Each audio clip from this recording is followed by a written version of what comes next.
I needed someone to sit me down and say, hey, Sahil, being the number one sales rep ain't shit. You know, like that's great. You're the number one sales rep at Meltwater. There's 1,000 people here.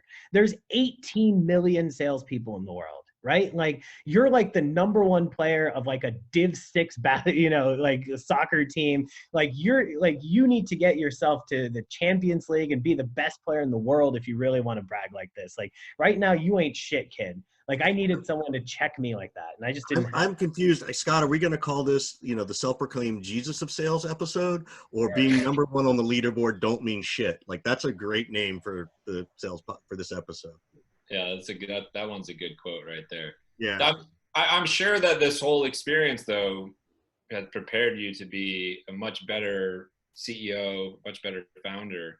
It was that experience plus the experience of, for the first time, starting to give back instead of just being selfish and starting to help other people who were struggling to hit their quota, and starting to recognize that there was more to it than just like being the number one sales rep, and that there was this higher purpose of seeing someone else succeed and recognizing that like I couldn't just always put the ball in my hands, and I needed to learn to pass too,